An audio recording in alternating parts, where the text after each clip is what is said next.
na maubos ang hulog. Yaan nyo na yung bubok.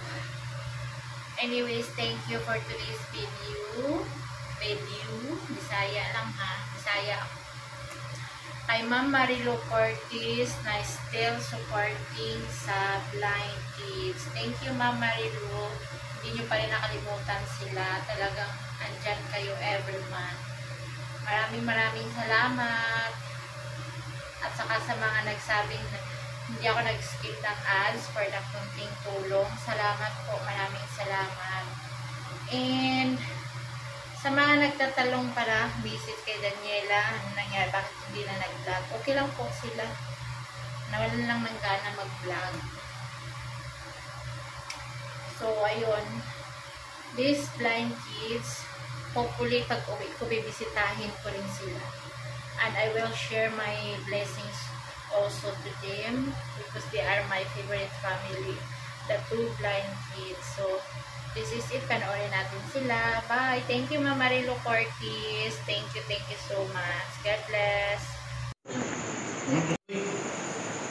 ito na.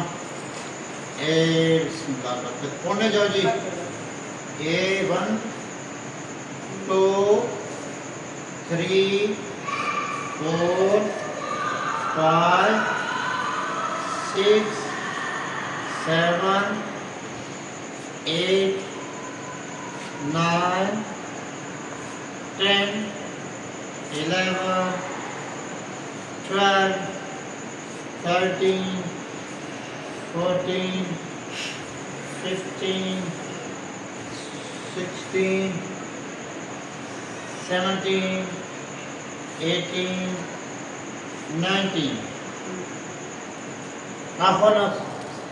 Thank you, Mario. God bless you. God give you good health and long life. Okay, Mom. Thank you. Thank you again. Thank you again. Thank you again. Thank you, Ma'am Marilo. Thank you, Ma'am Marilu. Okay, God bless you. Okay, God bless you. Bye. Bye. Okay. Hello guys, welcome to our channel, Rosana Ilyas. Ngayon padala na Ma'am Marilo para sila, para sa kain monthly padala na siya para sa dalawa ito blind kids. Ito, ano yan? Amna Taka? Amna Lisha.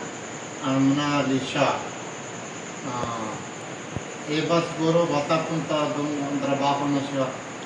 Ngayon tawag siya sa akin ito babae. Oo, sana, sabi ko, tayo muna. Siguro 2 days pa. And then kahapon padala ng Marilo. Ngayon bigay sa akin para sa gasoline. Ngayon bigay ako ito.